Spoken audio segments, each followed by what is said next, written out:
Hey guys, welcome back to my channel, or hello if you've never been here before.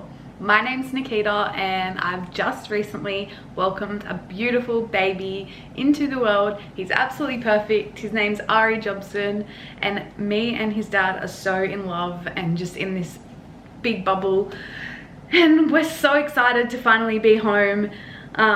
Today's my first day that I've actually straightened my hair and put on like a little bit of makeup. It's only BB cream and stuff, but you don't realize how much your life actually changes when you have a baby. I always got told it was going to be hectic, but I didn't realize that your life actually properly changes and you're just a new person. I haven't really even showered properly, so yeah, it's a bit different, but it is amazing and I would not change it for the world.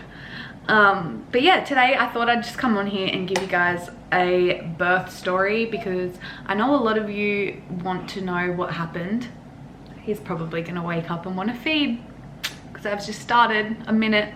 Anyway, I know a lot of you, especially like my friends and stuff that know me, want to know what happened at the birth, because as you saw, I uploaded last night. I'm not sure when I'm going to upload this video, but recently I uploaded my labor vlog, and that was pretty beautiful. It was awesome.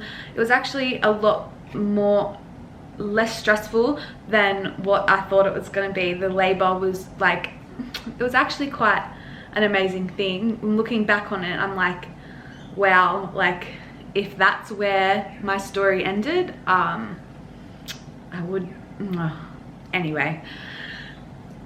What happened to me is hectic, and if you're pregnant, you probably won't want to watch this video because it might scare you. It's traumatic. I have PTSD.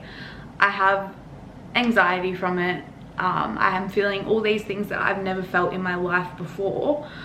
I'm usually really on top of my emotions, but what I've been through, what we've been through as a family, it really has affected me a lot. So yeah, if you're pregnant, I would not recommend watching this video. It was a freak accident what happened, and it won't happen hopefully to you. So don't even watch it. Just watch my labor vlog. It was perfect, it was amazing, and it was everything I could have asked for. But for everyone that wants to know, who's my friends, anyone else, I'm gonna tell you guys.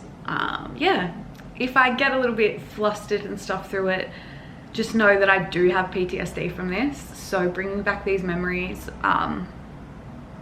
it's shit. Every time I talk about it, I'm just gonna say it right now, get it over and done with, and hopefully I never have to talk about it ever again, because yeah, anyway. Basically I almost died. So we went in to get induced on Sunday night. He was static growth, so he wasn't growing. You can go watch my other video to find out more about that in detail, but he hadn't grown from 34 weeks when I was 34 weeks pregnant. So he's little, and he is little. He was born 5 pounds 6 ounces, 2.5 kilos, tiny little bugger, but he's all safe and well. Everything went perfectly. It was me that, yeah, things happened. So Sunday the 9th of May, we went in at 3 o'clock for me to go and get induced with a Foley balloon, which is a method where they put a balloon inside of you to open your cervix and ripen up your cervix before you give birth. They didn't want to give me the drugs because of how small he was. You can usually get a needle, but he was so small, so they didn't want to give me that and make it come on too quick and stress him out. So they gave me the Foley balloon. I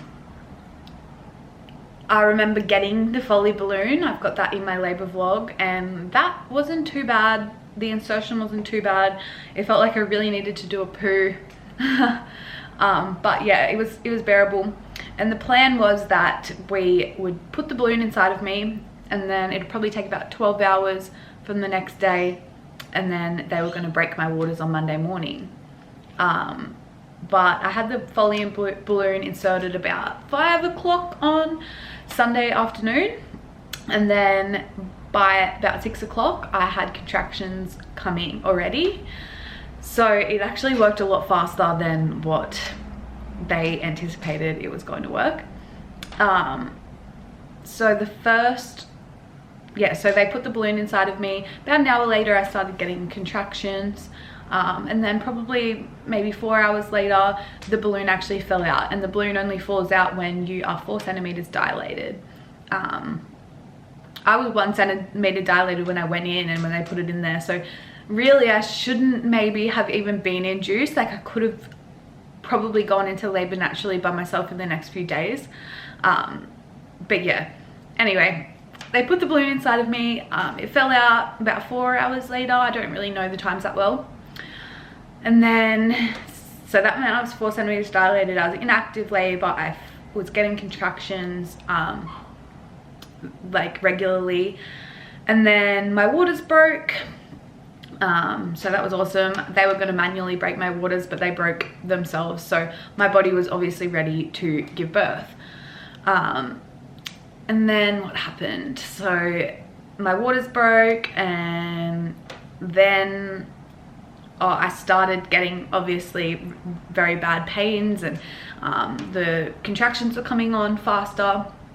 So I asked for the epidural, and yeah, I got the epidural, and I do recommend it because I literally didn't feel any pain at all. It was just pressure. But then I don't recommend it because of what happened after. Anyway, I got the epidural. This was probably about 4:50 on Monday morning, and the anesthesiologist that gave it to me had to do the procedure 4 times because he kept fucking it up. And he blamed me for saying that I was moving too much because of gas. But I have video footage where I'm sitting very still for 16 minutes through contractions. I think it was just pretty dodgy. Anyway, he put the epidural into me after the 4th attempt. And he said to me, you'll probably get an epidural headache from this because I've put it in the wrong spot. I'm like, okay, like I didn't even realize what that was at that point in time. But yeah, that was the first thing that wasn't great about my labor. And then about an hour, or maybe even half an hour after I got the epidural, I started feeling not just numb, I was paralyzed. I could not move my legs. I could not wiggle my toes. They give you an ice test where they put like ice all up your body and they say, do you feel this? I couldn't feel anything, and I started to freak out obviously because you get told that you can get paralyzed off the epidural. So I was having a panic attack thinking that I was paralyzed. And the doctors were a bit concerned too, until the anesthesiologist said, oops, I put way too big of a dose of epidural into you. I never should have put that much in because of how much you weigh. Like, it's way too much. So it sent a block right down of my body and paralyzed me for my birth, which was awesome. They had to come in and lower the dose down. So that was the first thing that wasn't great, but you know, I dealt with that. Anyway, his heart rate started dropping when I was pushing, and so they decided that they needed a little bit of help from, I needed a little bit of help from a doctor to remove him, which they said would either be a vacuum extraction or forceps, depending on how far his head was down. And so they came, the doctor came, gave me an examination. His head was right there already. So they decided upon the vacuum extraction method. That was completely fine, like nothing went wrong with that. But they decided along with the vacuum, they were going to pre-cut me because I was too small and I was going to tear anyway. This decision probably was the stupid decision for me to let them do that, but you do put trust and faith into the hospital system and your doctors and everything like that. So I thought it was all going to be fine, obviously. So they cut me and I delivered Ari at 9:47 a.m. on Monday morning. and I thought everything was perfect because they didn't really let me know that anything was going on at the start.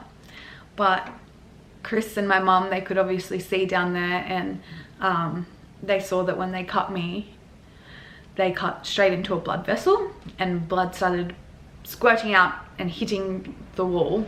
I, at this point, had my new baby on my chest, so I was just euphoric. Like, I didn't feel anything because I had the epidural, and especially because I had an epidural block, like it was just paralyzed. But yeah, so I didn't feel any of that, but they cut through the blood vessel and I started losing blood. I didn't know any of this at that point in time. I was just in a little bubble with my new baby. And then probably 20 minutes after pushing him out, I started to get these chronic pains in my stomach and in my butthole. I know, it's a bit TMI, guys, but you're gonna hear it all. Yeah, I started getting these really bad pains, and I thought they were after birth pains because you get told that you can get after birth pains and all of that. And that's what I thought it was, and that's what the doctors thought it was to start with. But yeah, one of the doctors told me, or the midwife told me, that she'd put a suppository up my bum to, like, I don't know, so, for some reason.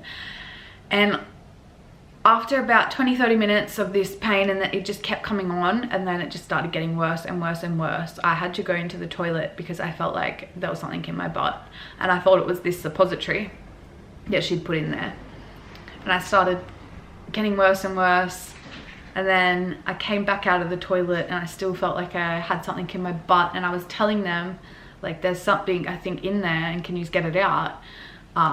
It's not comfortable. And they wouldn't listen. So this is really TMI, but this is how much pain I was in. I was beside my bed in the hospital on the ground, one leg up in the air, like, yeah, I couldn't put my legs together. And I started to put my fingers in my butthole and try and get whatever the fuck was in there out. Like, that's how much excruciating pain I was in, that there was doctors and everyone around, and I was literally fingering my butthole. I know, like, you probably don't want to hear all this detail, but it shows you how much pain I was in. Like, I'm not the type of person that would do that in front of people if I was not in pain. My mum could see how much pain I was in, and she kept coming up to me and saying, like, trying to see what was wrong with me and stuff. But the midwives told her to go away because she was making me have an anxiety attack. I was on the ground shoving my fingers in my butt trying to make myself poo out a suppository. Sorry guys, when I go back there, it just, like, I'm like, ugh, I've tried to block it out as much as possible, or my body has blocked it out. I don't actually remember it, I just remember the story. But yeah, I was in that much pain, the most pain I've ever felt, way worse than labor, like way worse than labor. Labor was fine, after labor, nah. So it started, like, yeah, half an hour-ish after labor and continued on for 6 hours, I think, of me in excruciating pain, shoving my fingers in my butt, screaming at them to get something out of me, something's not right.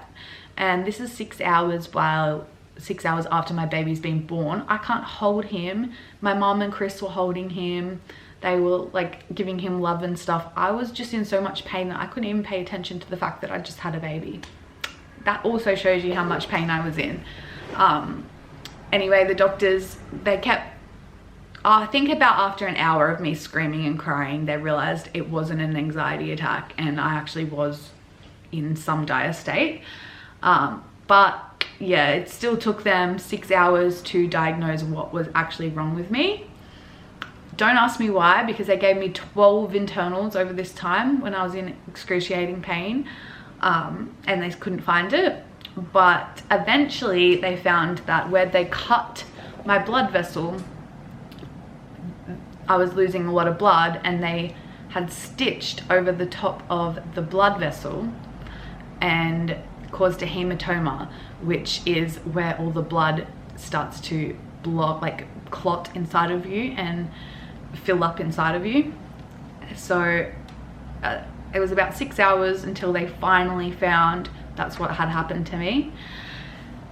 And by that time, Chris said that my whole butt and vagina had swollen up to like double or triple the size of what it was. Like there was something up, and it was bruised and fucked. And I had my leg up in the air for about 6 hours. I couldn't put my legs together.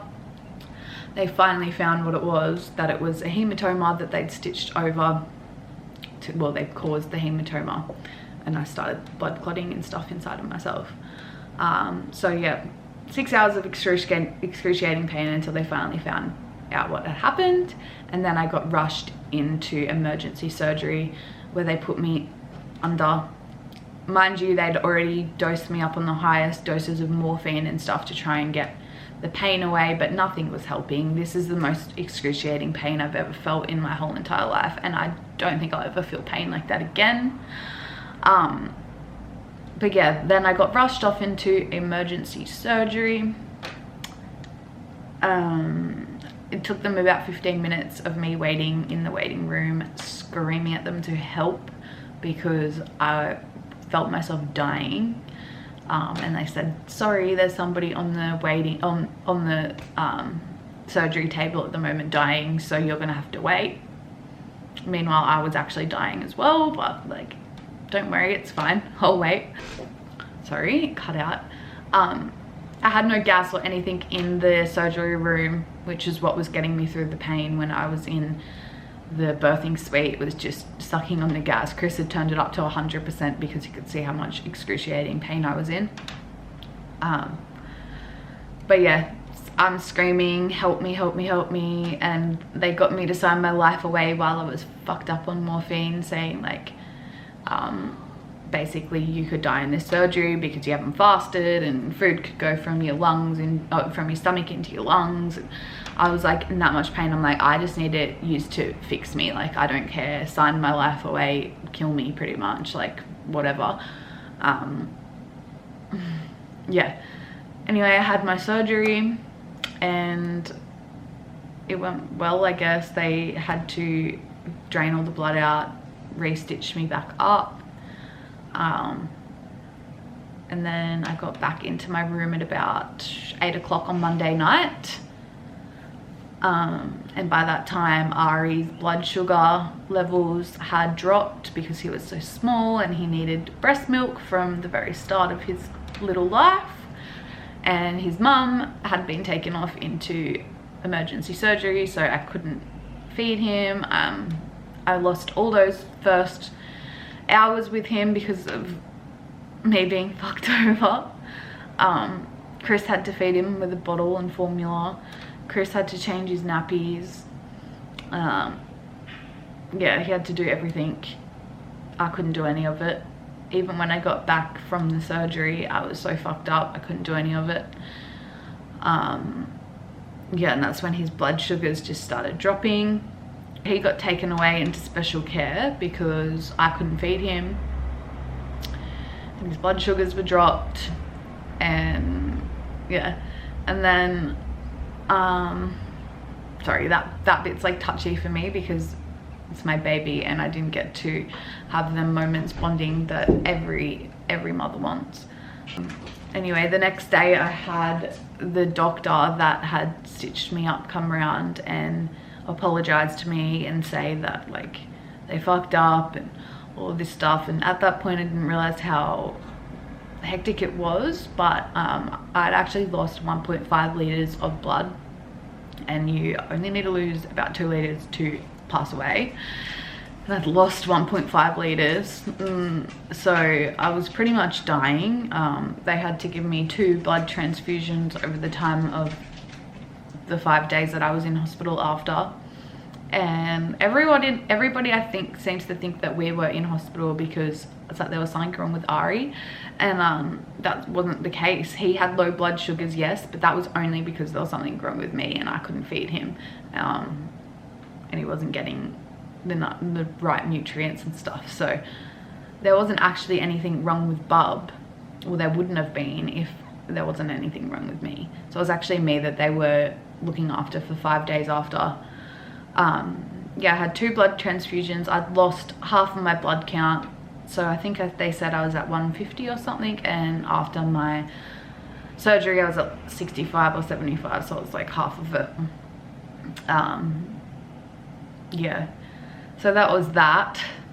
And then on the Tuesday, I think it was the Tuesday or the Tuesday night, in the middle of the night, I started getting like this really bad pain in my neck, and I thought it was because I'd been laying in the bed for like 2 days, but no, it was actually the epidural headache, and I hadn't realized at that point because I was on so many drugs that I didn't realize what the epidural headache was. I thought that I was just getting a sore neck and stuff, so I started like stretching and stuff like that. But Bub had been taken into special care that morning because his blood sugars were down, and so Chris and I walked over to special care to go and look at him, and that's when my headache started really intensely, when we were in with him. And I ended up seeing him for about 5 minutes and then having to go because there was only seats in there, and the only way an epidural headache eases is if you're laying flat. So I had to go back to my bed. I had to. I had to leave my baby there again. Like, anyway, off we go back to the bedroom, and I find this little card next to my bed that I'd obviously been given when I was fucked up on drugs, and it had information on epidural headache and what happens, and I was like, okay, well that's obviously what I have. It's not just a sore neck from laying in the bed. So yeah, I got the epidural headache, another thing that they fucked up on me, which is awesome. So I literally couldn't move from laying flat. I couldn't sit up, I couldn't do anything like that.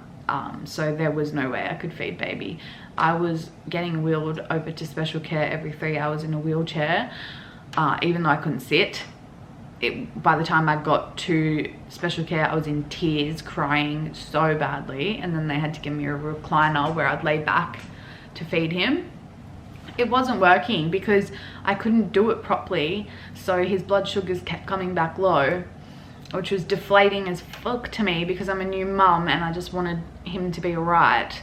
I didn't really give a shit about myself at that point. I just wanted him to be okay, but like I physically couldn't do anything to help him because I was in that much agony.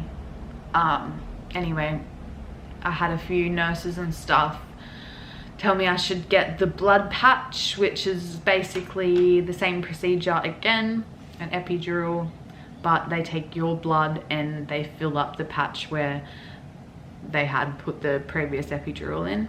Epidural headaches are caused because the fluid from the drugs leaks into your spine and up in, you know, and it gives you a headache. Not a headache, it's a migraine. It's the worst migraine you've ever felt. You can't keep your head up, or you can't sit up. It's just terrible. But yeah, I got that, and then I got told the only way I could get rid of it was either wait it out for, like, it could be 2 weeks, it could be 3 months of me not being able to sit up, and I have to feed my brand new baby who's got low blood sugars, so that wasn't an option. But the other only option that I had was to go and get this procedure, which they'd already fucked over on me. So me putting my trust into them, obviously I didn't want to do it. And I had a few midwives on my back saying, you need to do this, you've got a newborn baby that you can't feed, so as if you wouldn't. I'm like, well, I don't actually have that much trust in you guys anymore because you have fucked me around over and over again while I've been here. Like, look at this, it's fading out now, but this is where they gave me a blood test. Like, they had treated me like a guinea pig. I had about 6 IVs where they just put them through and it'd squirt out the other side because they didn't do it right. Oh, it was just ridiculous how the amount of stuff that went on with me. But anyway, after discussing twice with the anesthesiologists, I wanted to know worst case scenario because I was scared what would happen. I decided I had to do the blood patch because I couldn't feed him, I couldn't do anything, and if it was gonna last 2 weeks or longer, I couldn't do it. So back off into surgery I go. This was just under general anesthetic. I think that's what they call it, where you're not actually asleep. It's just numbing the place where you are getting your surgery. So I got that done, and thank goodness that worked. It probably took about an hour and it was already starting to work. Thank gosh, because like I couldn't take another blow at that point in time. Like I had Chris there and I was telling him that I just wanted it all to be done. Like I couldn't do anything else. I could not put up with it anymore. All this pain that I just felt for days, and having my baby taken away from me, and just everything, it was just so much for me and I couldn't do it anymore. So I'm so glad it worked. Otherwise I don't know what I would have done. Like but yeah, that worked for me, thank goodness. And then after that I started finally getting on the upper. Obviously I like could feed bub now because I could sit up and my drugs were wearing off and all of that. So even though they kept coming in and offering me endone, and I'm like, I don't actually need endone, like just give me Panadol. And then another doctor would come in and say, don't have endone because you're gonna get constipated. I had like literally everyone was just giving me different opinions, telling me different things. I had a midwife tell me that I should be grateful because it could have gone worse. I could have walked out of the hospital and got in a car crash. I'm like, okay doll, like cheers, like I really need to fucking hear that right now. But yeah, I had like so many people telling me contradicting stories and stuff like that. So I'm like, I can't trust you guys. I don't want to trust you guys. You have fucked me around so much. I almost nearly died. They didn't even tell me that I almost died. Like I had to come to that conclusion myself. And then I said, you guys, I didn't realize how serious this was. And some midwife's like, yeah, it's pretty serious. Like we don't just give blood transfusions to people who aren't dying. I'm like, yeah, thanks guys, like you've fucked me around real good. I spent like 5 days literally just crying. I had everyone messaging me saying like, congratulations on bub, how's everything, like even my sisters and stuff, and I just couldn't reply to anyone because I couldn't tell them the truth that like it's going fucking shit. I hate my life and I want to die. But yeah, finally at the end I was able to feed bub, and what was happening with him was he was getting his blood sugars taken every 3 hours. They'd come in, they'd prick his foot, and then they'd see if it was above, I think 2.5 it had to be above, and yes, it would usually come back 2 good ones and then 1 shit one, 2 good ones, 1 shit one, and it's just deflating. It's like I can't do anything. The only thing I need to do is get my baby's blood sugars up, and I don't seem to be able to do that. So I just had the first week thinking I was a shit mum. I couldn't change him, I couldn't do anything. Chris had to do all of that stuff, and he was so perfect. Like I'm so in love with Chris, especially after this. Like I didn't think I could love him any more than I did before this, but he was my absolute rock. It's gonna make me cry.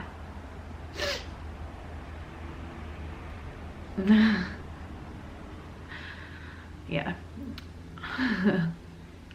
Anyway, on the last night,